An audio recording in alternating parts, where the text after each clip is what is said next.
Hi everyone, आप सभी लोगों का चैनल में स्वागत है।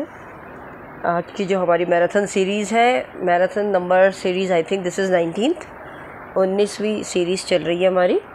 इसमें आज हम क्वेश्चन जो लेके आए हैं that is related to Lord Alfred Tennyson, ठीक ना, एल्फ्रेड लॉर्ड टेनिसन।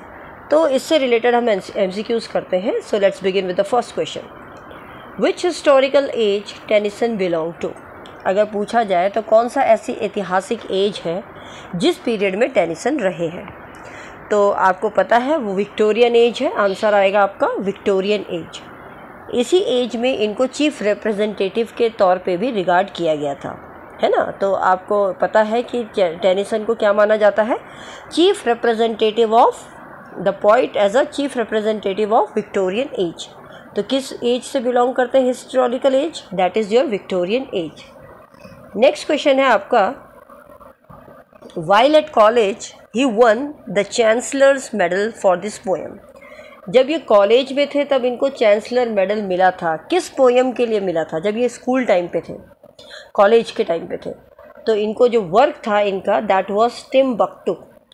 इस वर्क के लिए इनको क्या मिला था? चांसलर्स मेडल मिला था। कहाँ मिला था ये भी याद कर लीजिए, at Cambridge, Cambridge University at Cambridge, ठीक है। कौन से सन में मिला था? 1829 में मिला था। तो तीन चीज़ पता चल गई आपको।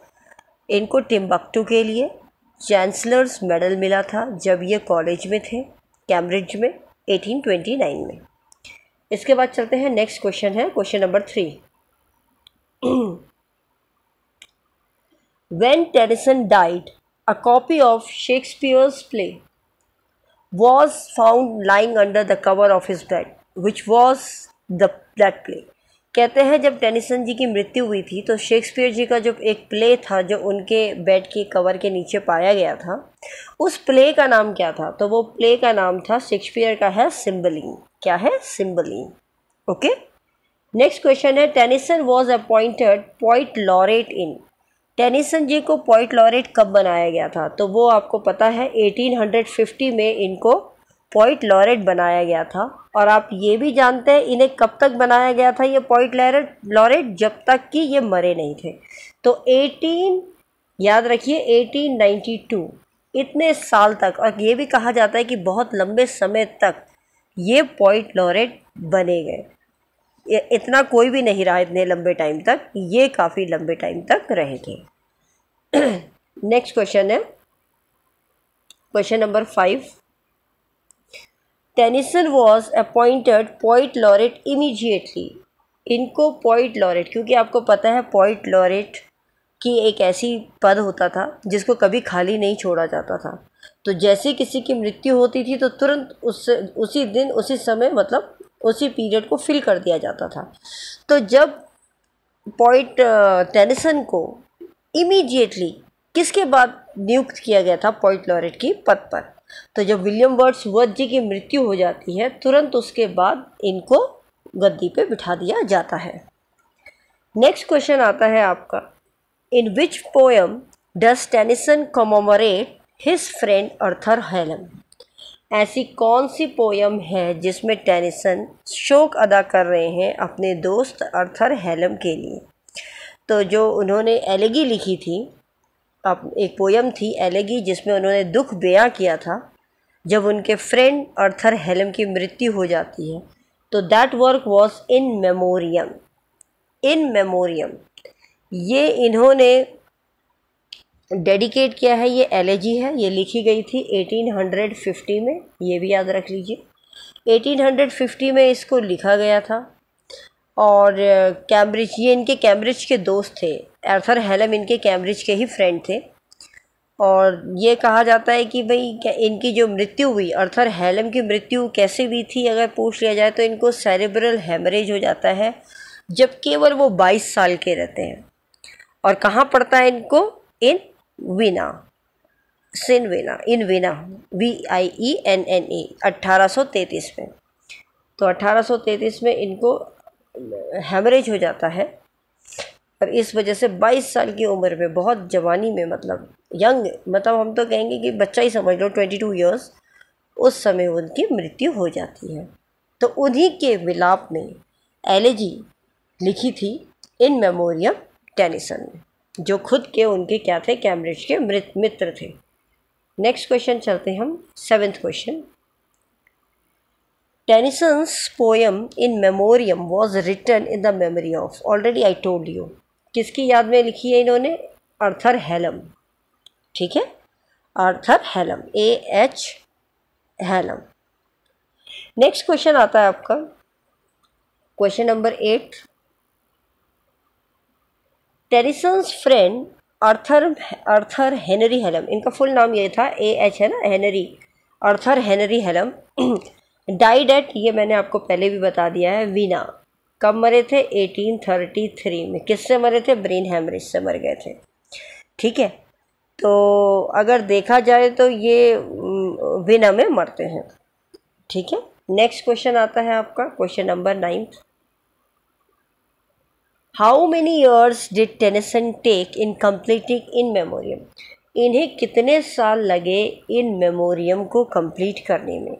तो देखिए, कहा जाता है कि 1833 में जब इनके फ्रेंड की डेथ हुई तब से इन्होंने लिखना शुरू करा और 1849 तक इन्होंने लिखना ख़त्म कर दिया था। लेकिन पब्लिश जो हुई थी वो हुई थी 1850 में। तो ओवरऑल अगर हम समय निकालें तो 1850, ठीक है, से लेकर 18 आपका 33, तो टोटल बन जाते हैं आपके 17 साल। तो कितने साल? 17 साल। तो टोटल 17 ईयर्स इन्हें लगे थे। आई होप आपको याद हो गया होगा, रटने की ज़रूरत नहीं है। 1833 में लिखा, इन्होंने स्टार्ट किया लिखना, 1849 में इन्होंने लिख ली थी, 1 साल इन्हें पब्लिश करने में लगा 1850। तो डेट ऑफ पब्लिशिंग से ही हम निकालते हैं इन्हें कितने साल लगे। तो 1850 में से 1833 घटा दो, 17 साल निकल जाते हैं। नेक्स्ट क्वेश्चन चलते हैं, question number 10। Who wrote in her diary that she was much soothed and pleased by reading in memoriam? Arthur Henry Hallam. किसने लिखा कि उनकी डायरी में जब उन्होंने पढ़ा तो वो बड़ी टच हुई और बड़ी खुश हुई? इन मेमोरियम जो आर्थर हेलम के लिए लिखी गई थी, तो वो उसको पढ़ के बड़ी खुश हुई। तो वो कौन थी? She was queen Victoria. ठीक है, वैसे भी विक्टोरियन एज के ही थे ये, तो क्वीन विक्टोरिया उस पीरियड में रानी थी। नेक्स्ट क्वेश्चन चलते हैं, क्वेश्चन नंबर 11th को देख लीजिए। Who appreciated Tennyson's in memoriam in the words very peculiar looking, tall, dark, with a fine head, long black flowing hair and beard, oddly dressed, but there is no affectation about him? देखिए, किसने पसंद किया Tennyson's का इन memoriam work, जो उन्होंने शब्दों में बयां किया कि बहुत ही विचित्र, पेक्यूलियर दिखने वाला है, लंबा है, काला है, बहुत फाइन हेड है, मतलब फाइन का मतलब है बड़ा defined, long black flowing hair है, बियर है, दाढ़ी है, ऑर्डरली ड्रेस्ड है, बड़ा ही अजीब ढंग से ड्रेस्ड अप है, और देयर इज़ नो एफेक्टेशन, एफेक्टेशन का मतलब होता है मौके, हास्य, और कोई भी उस पर हास्य नहीं कर रहा है अबाउट हिम। तो वो आपको ये भी पता होना चाहिए, अभी हमने आगे पढ़ा क्वीन विक्टोरिया जो थी वो इससे बहुत ज़्यादा प्रभावित हुई थी। ठीक है, तो this is your right answer. Question number 12 में चलते हैं। In how many parts did are there Maud a monodrama? ये आपको पता है मॉड क्या है, एक मोनोड्रामा है।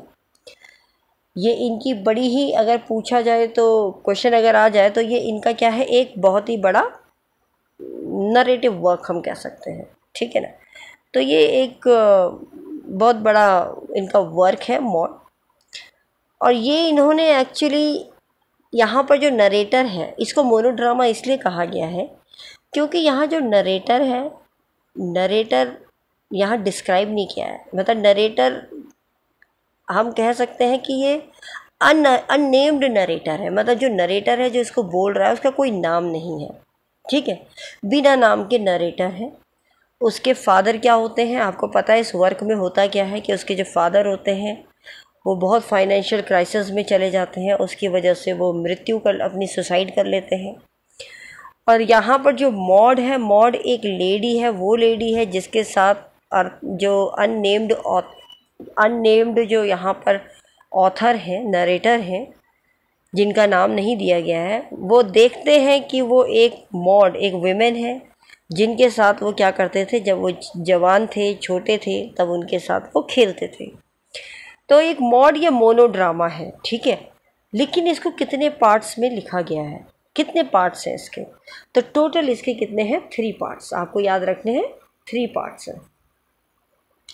क्वेश्चन नंबर 14 पे चलते हैं, और सॉरी 13 पे चलते हैं। Which poem of Tennyson T.S. Eliot called a perfect poem?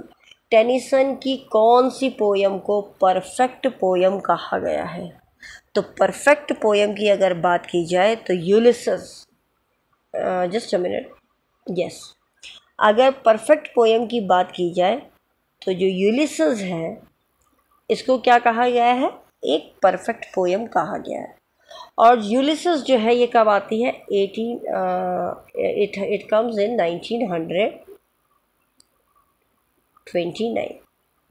1929 में यूलिसस आती है। ये टेनिसन की बहुत ही परफेक्ट पोएम कहा जाता है। नेक्स्ट क्वेश्चन आता है, let's have a look. Who wrote the poem defence of Lucknow? ये सच पे आधारित है। जिस समय पे आप जानते हैं हिस्टोरिकल वो चल रहा था, ब्रिटिशर्स का राज्य था, तो उस पीरियड के ऊपर ही बनाया है, लखनऊ में जो शासन किया था उन्होंने। तो इसीलिए हु रोट द पोएम, किसने लिखा डिफेंस ऑफ लखनऊ, लखनऊ को बचाने के लिए? ये भी टेनिसन ने ही लिखा है, हिस्टोरिकल इवेंट पे आधारित है। नेक्स्ट क्वेश्चन है आपका, Tennyson's Queen Mary is a. Tennyson की जो वर्क है क्वीन मैरी, ये क्या है? ये एक ड्रामा है, याद कर लीजिए, ये एक क्या है? ड्रामा है। इसके बाद नेक्स्ट क्वेश्चन पे चलते हैं, question number 16। The cup is a drama written by Tennyson. The cup is a drama, ये टेनिसन जी के द्वारा लिखा गया है। What type of drama is it? ये किस प्रकार का ड्रामा है? तो ये एक ट्रेजेडी ड्रामा है। ये एक क्या है? ट्रेजेडी वाला ड्रामा है। इसमें दुखद बात बताई गई है, तो ट्रेजेडी है, ये विलाप वाली है। नेक्स्ट क्वेश्चन पे चलते हैं, question number 17। The theme of the Tennyson's idols of the king is, इसका थीम क्या है? तो इस स्टोरी जो इसका जो वर्क है, इसका थीम है the story of a king Arthur and his round table. The story of the king Arthur and his round table. तो इसको समझाने की ज़रूरत नहीं है, ये आपको वैसे ही याद होना चाहिए। आइडल ऑफ द किंग का जो थीम है वो क्या है? एक कहानी है किंग अर्थर की and his round table. Next question है 18th। Which of the poems of Tennyson won him the chancellor's medal at Cambridge? आपको पता है जब वो कॉलेज में थे उनको चांसलर मेडल मिला था। आपको ये भी पता है क्यों मिला था, किस वर्क के लिए मिला था? टिम्बक्टू के लिए। तो इन्होंने वही तरीके से क्वेश्चन को थोड़ा अलग तरीके से पूछ लिया। Which poem of Tennyson won chancellor medal award in at Cambridge? That was Timbuktu. देखो आप कहोगे क्वेश्चन एक ही है, क्वेश्चन एक नहीं है, क्वेश्चन पूछने का तरीका अलग है। Although the answer is same but there is a difference in asking the question. Is that clear? Next question पे चलते हैं, क्वेश्चन नंबर 18 के बाद 19th। The poem Brook is written in the style of dash. यहाँ जो Brooke है, Brooke जो poem है वो कौन सी स्टाइल में लिखी गई है?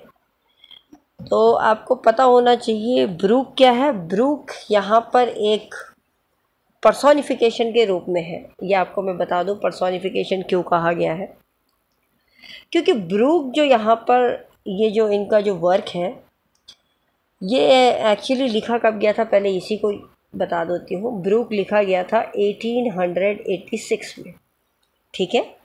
ये एक बैलेड है, it is a ballad form, याद कर लीजिए, एक बैलेड फॉर्म में है। 1886 में इसको लिखा गया है। यहाँ जो स्पीकर है, अगर मैं ब्रूक की बात करूँ तो ब्रूक एक्चुअली है क्या? ब्रूक यहाँ पर एक नदी है, इट इज़ अ रिवर, ठीक है। ये नदी है और नदी ही अपने आप बोल रही है, एज अ स्पीकर है ये नदी, स्पीकर बोल रही है। तो बोल रही है तो पर्सन बन गई, तो इसको ह्यूमन बना दिया, ये पर्सोनिफिकेशन हो गई। और ये पोइट जो है टेनिसन, इसको लिखते कब है? मरने से 6 साल पहले, इसीलिए 1886 में। ये लिखते हैं। ठीक है, तो इसके बाद अगर क्वेश्चन आ गया तो ये क्या है, एक पर्सोनिफिकेशन है। तो मैंने आपको इन डिटेल बता दिया है ब्रूक क्या है, कौन से स्टाइल में है, पर्सोनिफिकेशन में। क्वेश्चन नंबर 20 पे चलते हैं। Let's have a look. For man may come and man may go but I go on for ever. ये कौन सी लाइन से लिया गया है टेनिसन की? तो आपको अभी मैंने बताया ये ब्रुक से लिया गया है। देखिए ब्रुक जो पोयम है इसमें ब्रुक नदी अपने बारे में बोल रही है कि लोग, वो नदी है, नदी में आपको पता है कई लोग आते हैं कई लोग जाते हैं, आते हैं जाते हैं इंसान, लेकिन कहती है मैं नदी हूँ, मैं तो हमेशा ही चलती रहती हूँ। आई गो ऑन फॉर एवर, मेरा कोई एंड नहीं है। ठीक है, तो यही चीज़ यहाँ पर बताई गई है। तो वो किसको बोलती है? ये ब्रुक नदी जो है ब्रुक में है ये। नेक्स्ट क्वेश्चन है आपका question number 21। Let knowledge grow from more to more but more of reverence in us dwell that mind and soul according well may make one music as before. These lines are quoted from Tennyson's In Memoriam. And what does these lines amplify? कहते हैं कि let knowledge grow from more, कहते हैं कि ज्ञान, चलो ज्ञान को क्या करो, ज़्यादा से ज़्यादा बढ़ाओ। But more of reverence in us dwell. Reverence का मतलब यहाँ होता है श्रद्धा, भक्ति। कहते हैं लेकिन ज़्यादा से ज़्यादा भक्ति भी हमारे अंदर बसनी चाहिए। ड्वेल का मतलब क्या है? बसना, रहना। ज़्यादा से ज़्यादा जो भक्ति है वो भी हमारे अंदर बसनी चाहिए। ज्ञान तो हमें लेना है ज़्यादा से ज़्यादा, लेकिन साथ ही साथ हमें क्या करनी है, भक्ति को भी, श्रद्धा को भी अपने पास बसाना चाहिए। That mind and soul according well, और जो हमारा दिमाग है और जो हमारी आत्मा है ये एक जैसे कोऑर्डिनेट होनी चाहिए। May make one music as before, इस प्रकार से कि वो एक तरीके की क्या बना दे, एक धुन बना दे। अब ये कहते हैं कि ये लाइन का मतलब क्या है। इस लाइन का जो मतलब है यहाँ पर ये कॉम्प्रोमाइज़ बता रहे हैं नॉलेज और फेथ, विश्वास भगवान के प्रति और ज्ञान, इन दोनों के बीच में क्या होना चाहिए, एक बैलेंस, कॉम्प्रोमाइज़ होना चाहिए। नेक्स्ट क्वेश्चन है क्वेश्चन नंबर 22 क्वेश्चन है। Queen Guinevere is a character in one of the following poem of Tennyson. Tennyson की कौन सी पोयम में क्वीन गेनेवर की क्या है, कैरेक्टर मेंशन किया गया है? तो that is your passing of Arthur, इसमें इस कैरेक्टर को देखने को मिलता है। नेक्स्ट क्वेश्चन है आपका question number 23 I think 23। What is the name of the sword that King Arthur hands over to Bedrevi in passing the Arthur? कौन से उस तलवार का क्या नाम है जो किंग अर्थर हैंड ओवर कर देता है बेडरेवी को पासिंग ऑफ अर्थर में? तो उस जो उसकी तलवार है, उस तलवार का नाम रहता है एक्सकैलिबर। क्या रहता है? एक्सकैलिबर। याद रख लीजिएगा, एक्सकैलिबर किसका नाम है? स्वॉर्ड का नाम है। किसकी स्वॉर्ड है? किंग अर्थर की। किसको देते हैं? बेडरेवी को देते हैं। किस पोयम में देते हैं? पासिंग इन द अर्थर में देते हैं। नेक्स्ट क्वेश्चन चलता है 24। Tennyson idealises married life in. Tennyson कहते हैं कि भाई जो शादीशुदा ज़िंदगी है, विवाहित ज़िंदगी है, वो उनके लिए क्या है, एक आदर्श है। ये उन्होंने किस वर्क में अपने बताया है, कौन सी पोयम में उन्होंने इस चीज़ को बताया है? तो आपको याद होना चाहिए ये इनकी एक पोयम है द मिलर्स डॉटर। ये एक पोयम है millers daughter, it is a poem. इसमें उन्होंने इस चीज़ को बताया है कि क्या है, वो मानते हैं कि एक विवाहित ज़िंदगी एक आदर्श है। और ये एक पोयम है नरेटिव फॉर्म में। आप नरेटिव जानते ही हैं, कथात्मक जिसे हम बोलते हैं, कविता, उस फॉर्म में है। ये पहले प्रिंट हुई थी 1833 में। इसके थोड़े से कुछ पॉइंट्स हैं। 1833 में ये पहले प्रिंट हुई थी फर्स्ट। इसका फिर रिवाइज्ड भी हुआ, वर्जन रिवाइज हुआ, और वो रिवाइज हुआ था 1842 में। ठीक है, अगर पूछ लिया जाए तो याद रखिएगा। नेक्स्ट क्वेश्चन है question number 25। Tennyson has written a poem on the tomb of a Mughal emperor. That emperor is. Tennyson ने पोयम लिखी है एक मकबरे, मुग़ल के जो एम्परर थे, राजा थे, उनके मकबरे के ऊपर। तो वो कौन से राजा था जिनके लिए लिखा था? वो थे Akbar. The written a poem on the tomb of Akbar. Akbar का जो मकबरा है उसके ऊपर लिखा हुआ है। नेक्स्ट क्वेश्चन है question number 26। And this grey spirit yearning in desire to follow knowledge like a sinking star in Ulysses, to whom does this grey spirit reflects? कहते हैं कि ये जो ग्रे हेयर है, अब एक्चुअली यहाँ ग्रे हेयर को किससे सिंबलाइज किया गया है? ये याद दिला रहा है कि भाई अब पोइट का क्या, यूलिसेस का क्या आ गया है, यहाँ पर वक्त आ गया, वो बूढ़ा हो गया है, अब वो मरने के बिल्कुल नज़दीक है।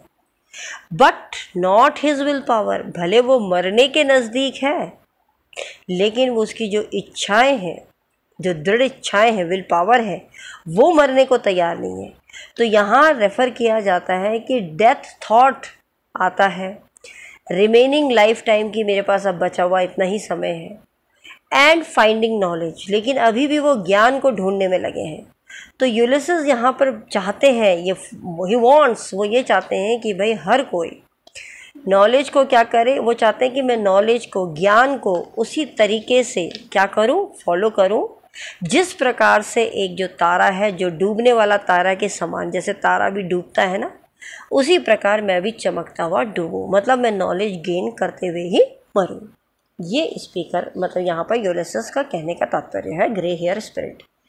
नेक्स्ट चलते हैं क्वेश्चन नंबर, यूलिसेस है, समझ गए होंगे आप लोग। नेक्स्ट क्वेश्चन है आपका 27th.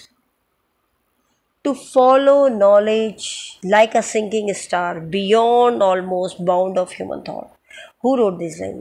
देखिए, नॉलेज पाना एक डूबते हुए तारे की तरह, बियॉन्ड ऑटमोस्ट, मतलब जहाँ इंसान सोच भी ना सके उससे भी परे सोच लो। ये किसने लिखा है? Alfred Tennyson. कौन सी पोयम है? यूलिसेस। नेक्स्ट क्वेश्चन पे चलते हैं 28। The only knight of the round table who remained alive after passing of Arthur. ऐसा कौन सा योद्धा था जो राउंड टेबल में जीवित रहा पासिंग ऑफ अर्थर में? तो वो था बेडरवी, जिसको वो तलवार देता है। बेडिरवे कहते हैं, ये बेडीवेरी। तो इसको तलवार देते हैं ना वो, जिसका नाम, तलवार का नाम रहता है एक्सकैलिबर। ठीक है, तो यही है जो कैरेक्टर जीवित रहता है। क्वेश्चन नंबर 29 पे चलते हैं। Tennyson generally portraits women as. Tennyson का जो आमतौर पे जो चित्रण है विमेन के लिए, वो किस प्रकार से रहता है? उनके कोई भी वर्क में विमेन हमेशा जेंटल, सौम्य और रिफाइंड, बड़ी ही परिष्कृत, मतलब बड़ी ही सोफिस्टिकेट दिखाई देती हैं। नेक्स्ट क्वेश्चन पे चलते हैं, लास्ट है 30th क्वेश्चन। Tennyson's Enoch Arden. टेनिसन का जो ये इनॉक आर्डन है, ये जो वर्क है, ये क्या है? तो ये एक नरेटिव पोयम है। नरेटिव पोयम मतलब कथात्मक कविता है। तो आई होप आप सभी को ये लॉर्ड टेनिसन का समझ में आए होंगे क्वेश्चन। हमने 30 करे हैं और भी आगे करते रहेंगे। तो आप सभी को अगर ये वीडियो अच्छी लग रही है एंड आपको हेल्पफुल लग रही है, तो प्लीज़ जिन्होंने अभी तक चैनल सब्सक्राइब नहीं किया है तो कृपया चैनल को ज़रूर सब्सक्राइब कीजिए, क्योंकि आपके सब्सक्राइब बटन से बहुत मोटिवेशन मिलता है। So please don't forget to subscribe this channel if you are new to this channel and you like this channel, अगर आपको पसंद आता है। और आपकी तैयारी कैसी चल रही है ये भी आप बताते रहें, फीडबैक देते रहें अपनी तैयारी का। और ज़रूर इस चैनल को सब्सक्राइब कीजिए, बहुत लेवल तक इसको लेके चलिए। अगर आपको ऑथेंटिक मटेरियल लगता है and you feel it that it I truly deserve it, अगर आपको लगता है कि इस चैनल को ऊपर चलना चाहिए, तो आप ज़रूर इसको प्रोत्साहन कीजिए। एंड येस, ऑफ कोर्स, आप सभी को एग्ज़ाम की तैयारी के लिए गुड लक। करते रहिए, लगे रहिए, पढ़ाई करते रहिए। अपना जो हुनर है और अपना जो पढ़ाई का जो लगन है उसको मत छोड़िए। जैसे आप पहले से पढ़ते आ रहे हैं उसी उद्देश्य से अभी भी पढ़ते रहिए।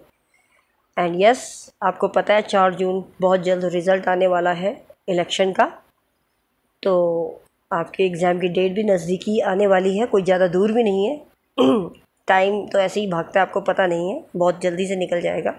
सो don't waste even a single day, it matters a lot. So all the best. To all of you for your good preparation. And please ज़रूर चैनल को सब्सक्राइब कीजिए, लाइक कीजिए और शेयर कीजिए जितना ज़्यादा आप कर सकते हैं, जिससे कि ये ज़्यादा से ज़्यादा रेंज तक इसकी हेयर की बढ़ जाए। Thanks for watching this video. मिलते हैं नेक्स्ट वीडियो में with next lecture, next marathon. Till then bye and take care. Have a good day.